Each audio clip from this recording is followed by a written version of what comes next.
오드리 헵번은 6살 자신의 생일날 아버지에게 버림받았습니다. 로마의 휴일 속 사랑스러운 공주 역과 티파니에서 아침을 애서 우아한 여인을 연기했던 세계에서 가장 사랑받은 배우 오드리 헵번의 마음속에는 늘 6살짜리 외로운 소녀가 살고 있었습니다. 그녀는 평생 한 가지 질문에 답을 찾아 헤매었습니다. 아빠는 나를 왜 떠났을까? 오드리 헵번은 2번의 이혼, 상처와 배신, 그리고 깊은 외로움 끝에 시한부 선고를 받았고 세상을 떠나기 직전에서야 자신이 평생 찾아 헤맨 사랑이 무엇인지 깨닫게 됩니다. 그녀가 진정한 사랑을 찾기 위해 이렇게까지 오랜 시간이 걸린 이유는 무엇 때문이었을까요? 오드리 헵번은 1929년 벨기에에서 태어났습니다. 부유한 집안의 귀족 출신 어머니와 연극계 아버지, 겉으로만 보면 부족할 것 없는 유년 시절처럼 보였습니다. 하지만 그녀의 인생을 송두리째 바꿔버린 사건은 너무나 이른 나이에 찾아왔습니다.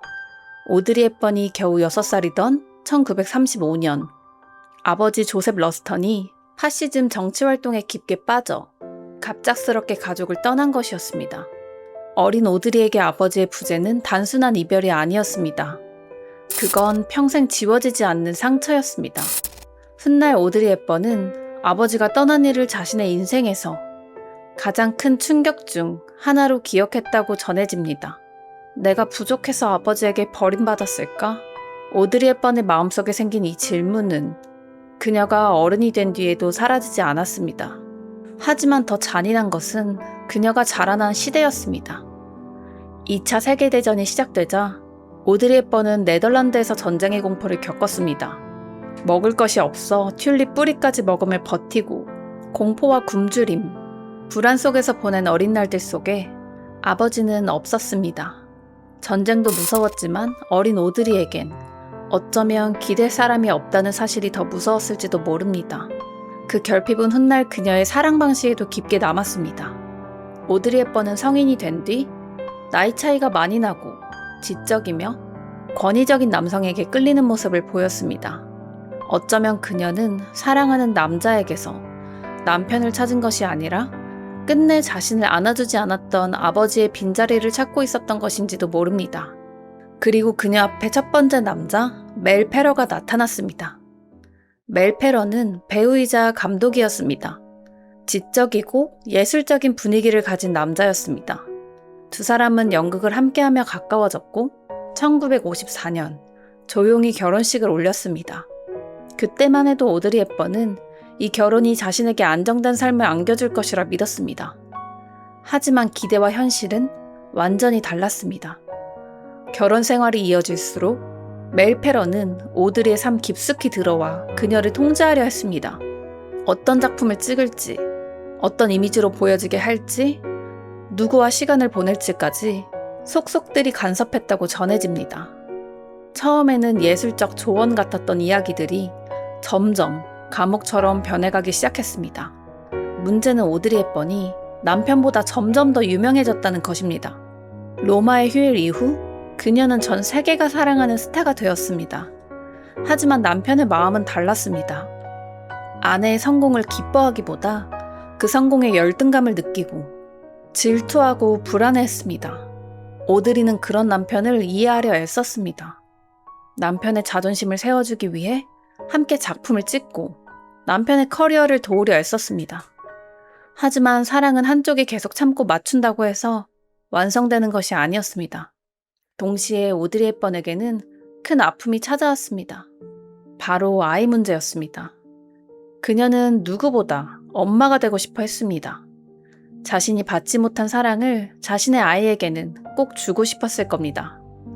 하지만 결혼 생활 동안 그녀는 여러 차례 유산의 아픔을 겪었습니다. 특히 촬영 중 낙마 사고를 당한 뒤 겪은 유산은 그녀에게 아주 큰 상처로 남았습니다. 그러다 마침내 1960년 첫째 아들 쇼니 태어났습니다. 오드리 헵번은 크게 기뻐했습니다. 그녀는 전성기였음에도 아이와 가정을 위해 일을 줄이고 평범한 엄마가 되려 했습니다. 따라서 남편의 시기와 질투에도 그녀는 가정을 지키고 싶었습니다. 오드리 헵번은 부모의 이혼으로 받은 상처를 자신의 아들에게 되물림해주고 싶지 않았습니다. 그래서 쉽게 포기하지 않았습니다. 하지만 남편의 통제와 질투를 넘어선 외도와 갈등은 결국 그들의 결혼 생활을 무너뜨렸습니다. 1968년 두 사람은 14년의 결혼 생활을 끝으로 이혼했습니다. 오드리 헵번은 또다시 무너졌습니다. 하지만 그녀는 이혼의 고통을 감당하기 힘들었던 모양인지 곧바로 다음 해에 두 번째 결혼을 하게 됩니다. 상대는 이탈리아의 정신과 의사 안드레아 도티였습니다. 두 사람은 지중해 크루즈 여행 중 만났습니다. 도티는 젊고 다정했고 오드리 헵번의 오랜 팬이었다고 알려져 있습니다. 오드리 헵번은 아마도 그에게서 새로운 삶을 기대했을 것입니다. 1969년 두 사람은 스위스에서 결혼식을 올렸습니다. 오드리 헵번은 전형적인 웨딩드레스 대신 지방시가 디자인한 핑크색 칵테일 드레스를 입었습니다. 이때 그녀가 선택한 드레스는 당시의 관습을 뒤흔드는 과감한 선택으로 회자됩니다. 화려하지만 과하지 않았고 소녀 같지만 우아한 모습. 이 드레스만 보아도 이번에는 정말 행복해지고 싶다는 그녀의 목소리가 들리는 것만 같았습니다. 결혼 후 오드리는 로마로 이주했습니다. 그리고 연기 활동을 줄이고 전업주부의 인생을 살기 시작했습니다. 직접 요리를 하고 아이를 학교에 데려다주고 평범한 일상을 누렸습니다. 1970년에는 둘째 아들 루카가 태어났습니다. 오드리 헵번은 다시 한번 화목한 가정이라는 꿈을 붙잡았습니다. 하지만 두 번째 결혼에도 사랑은 오드리 헵번의 편이 아니었습니다. 안드레아 도티는 오드리가 원했던 가정적인 남편이 아니었습니다. 그는 아내가 평범한 주부로 사는 것보다 여전히 세계적인 스타로 주목받기를 원했습니다. 그리고 더 큰 문제는 그의 외도였습니다. 그 문제는 심각한 수준이었고 일부 보도에 따르면 한 파파라치 카메라에 그와 함께 찍힌 여자들만 200명이 넘었다고 기록되어 있습니다. 오드리 헵번은 수많은 남자들의 동경의 대상이었지만 정작 그녀가 선택한 남자들은 그녀를 온전히 지켜주지 못했습니다. 첫 번째 남편은 그녀를 통제했고 두 번째 남편은 그녀를 외롭게 만들었습니다. 그녀는 스타였지만 집안에서는 늘 상처받은 아내였습니다. 엄마이자 참아야만 하는 아내였고 동시에 가정을 지키려 애쓰는 사람이었습니다. 결국 1982년 오드리 헵번의 두 번째 결혼도 끝이 나고 맙니다. 첫 번째 결혼 14년, 두 번째 결혼 13년, 인생에서 거의 30년 가까운 시간을 그녀는 사랑받고 싶어 애쓰며 보냈습니다. 하지만 그녀가 얻은 것은 평온이 아닌 두 번의 이혼 경력이었습니다. 하지만 오드리 헵번의 사랑은 여기서 끝나지 않았습니다. 다만 그 방향이 바뀌었습니다. 그녀는 더 이상 남자에게서만 사랑을 찾지 않았습니다. 그녀의 눈은 고통받는 아이들에게 향했습니다. 오드리 헵번은 말년에 유니세프 친선대사로 활동했습니다. 사실 그녀가 아이들에게 마음을 쏟은 이유는 어린 시절의 기억과 깊게 연결되어 있었습니다. 전쟁 직후 굶주림 속에 있던 어린 오드리는 국제 구호의 도움을 받았습니다. 특히 누군가가 건네준 초콜릿 한 조각의 따뜻함을 평생 잊지 못했다고 전해집니다. 그 작은 초콜릿은 단순히 간식이 아니었습니다. 황망한 전쟁 속에서 느낀 따뜻하고 유일한 도움의 손길이었습니다. 그래서 훗날 오드리 헵번은 자신이 받은 도움을 다시 돌려주기로 마음먹었습니다. 유니세프에 따르면 오드리 헵번은 1988년 친선 대사가 된 뒤 에티오피아를 시작으로 여러 현장을 방문하며 어린이 구호 활동을 알렸습니다. 그녀는 에티오피아, 수단, 방글라데시, 엘살바도르, 베트남 등 가난과 전쟁으로 고통받는 지역을 직접 찾아갔습니다. 5년 동안 무려 50곳이 넘는 빈민 지역과 분쟁 지역을 방문했다고 합니다. 화려한 드레스를 입고 레드카펫에 서던 여배우가 이제는 먼지 날리는 길 위에서 굶주린 아이들의 손을 잡았습니다. 그녀는 아이들을 보며 어쩌면 자기 안의 어린 오드리를 보았을지도 모릅니다. 버림받고 전쟁 속에서 배고팠던 아이, 그리고 누군가의 품을 기다렸던 아이. 오드리 헵번은 그 아이들에게 자신이 받지 못한 사랑을 주고 싶어 했습니다. 그녀에게 유니세프 활동은 단순한 봉사가 아니었습니다. 자기 인생의 상처를 다른 아이들을 살리는 힘으로 바꾼 일이었습니다. 그리고 그 시기 오드리 헵번은 마침내 한 남자를 만납니다. 그의 이름은 로버트 월더스였습니다. 두 사람은 1980년경 한 모임에서 만난 것으로 알려져 있습니다. 로버트 월더스 역시 배우였고 아내와 사별한 뒤 혼자 지내던 사람이었습니다. 두 사람에게는 공통점이 있었습니다. 둘 다 네덜란드에서 전쟁의 상처를 겪었고 인생의 상실을 경험한 사람들이었습니다. 무엇보다 그는 오드리 헵번을 통제하려 하지 않았고 그녀의 명성을 이용하려 하지도 않았습니다. 그저 그녀의 곁에 있었습니다. 저도 여러분의 곁에 늘 있고 싶습니다. 구독과 좋아요, 알림 설정으로 저와 함께 해주세요. 이전까지의 사랑이 오드리에게 불안과 긴장을 주었다면 로버트 월더스는 그녀에게 평온을 주었습니다. 두 사람은 법적으로 결혼하지 않았습니다. 하지만 오드리 헵번은 그를 남편처럼 여겼고 주변에도 남편으로 소개했다고 전해집니다. 그들은 스위스의 조용한 집에서 함께 살았습니다. 집의 이름은 라페즈브, 그 이름의 뜻도 평화로운 곳이었습니다. 참 이상하게도 오드리 헵번이 평생 찾아 헤맨 것이 결국 그 집 이름 안에 있었습니다. 평화. 그녀가 원한 것은 화려한 사랑이 아니었습니다. 매일을 불안하게 만드는 남자도 아니었습니다. 상처를 설명하지 않아도 알아주는 사람, 말없이 옆에 있어주는 사람, 내가 유명하지 않아도, 젊지 않아도, 그리고 아프고 약해져도 떠나지 않을 사람. 오드리 헵번은 로버트 월더스와 함께한 시간을 인생에서 가장 행복했던 시기로 표현하였습니다. 로버트 월더스는 그녀가 평생 찾아 헤맨 조건 없는 사랑과 안정감을 준 마지막 동반자였습니다.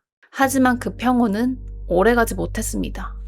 1992년 오드리 헵번은 유니세프 활동으로 소말리아를 다녀온 뒤 심한 복통을 느끼기 시작했습니다. 로스앤젤레스에서 받은 검사 결과는 참혹했습니다. 희귀하고 치료가 힘든 복부암이었습니다. 그녀의 몸은 이미 많이 약해져 있었습니다. 수술과 치료를 시도했지만 남은 시간이 많지 않다는 이야기를 듣게 되었습니다. 그때 오드리 헵번이 원한 것은 단 하나였습니다. 집으로 돌아가게 해줘요. 그녀는 스위스 집, 평화의 공간에서 마지막 시간을 보내고 싶어 했습니다. 하지만 몸 상태가 너무 나빠서 일반 비행기를 타기는 어려웠습니다. 이때 나선 사람이 오랜 친구, 위베르드 지방시였습니다. 지방시는 오드리 헵번의 아름다움을 완성한 디자이너였고 그녀의 평생 친구였습니다. 그는 지인의 도움을 받아 오드리 헵번이 스위스로 돌아갈 수 있도록 전용기를 마련했습니다. 그의 도움으로 그녀는 집으로의 마지막 귀향이 가능했습니다. 그렇게 오드리 헵번은 인생의 마지막 크리스마스를 보내기 위해 집으로 돌아왔습니다. 그 곁에는 아들들과 친구들, 그리고 진정한 동반자 로버트 월더스가 있었습니다. 그리고 침대에 누워 조용히 이런 말을 남겼다고 전해집니다. 이번 크리스마스가 내 인생 최고의 크리스마스였어요. 참 먹먹한 말입니다. 세계적인 스타로 박수받던 순간, 아카데미상을 받았던 순간, 전 세계 사람들에게 사랑받았던 순간도 있었습니다. 그런데 그녀가 생애 최고의 크리스마스라고 말한 순간은 결코 화려한 무대가 아니었습니다. 아픈 몸으로 집에 돌아와 사랑하는 사람들 곁에 누워있던 밤이었습니다. 그녀가 평생 원했던 사랑은 결국 그런 것이었습니다. 떠나지 않는 사랑, 떠들썩하지 않아도 따뜻한 사랑, 힘들 때 곁에 남아주는 사랑. 1993년 1월 20일, 오드리 헵번은 스위스 자택에서 세상을 떠났습니다. 향년 63세였습니다. 그녀의 곁에는 마지막 사랑, 로버트 월더스가 있었습니다. 오드리 헵번의 인생을 보면 참 많은 생각이 듭니다. 그녀는 세상에서 가장 아름다운 여배우였습니다. 하지만 그녀의 삶을 들여다보면 그녀의 내면에 깊은 상처가 자리 잡고 있었습니다. 아버지에게 버림받은 어린 시절과 전쟁 속에서 겪은 배고픔과 공포, 통제와 질투로 얼룩진 첫 번째 결혼, 매도와 배신으로 무너진 두 번째 결혼. 그녀는 그렇게 평생 사랑을 찾아 헤맸습니다. 하지만 마지막이 돼서야 알게 되었습니다. 진짜 사랑은 나를 빛나게 만들어주는 사람이 아니라 내가 빛을 잃었을 때도 떠나지 않는 사람이라는 것을요. 그녀는 그것을 뒤늦게 로버트 월더스의 곁에서 그리고 고통받는 아이들을 품는 삶 속에서 찾았는지도 모릅니다. 오드리 헵번은 자신의 상처를 오히려 다른 사람을 돕는 힘으로 바꾸었습니다. 그래서 그녀가 아름다운 이유는 단지 얼굴 때문이 아닙니다. 마지막 순간까지 누군가를 돕는 따뜻한 마음과 손길 때문입니다. 오늘은 오드리 헵번이 죽기 전까지 숨겨온 인생의 진정한 사랑에 대해 이야기했습니다.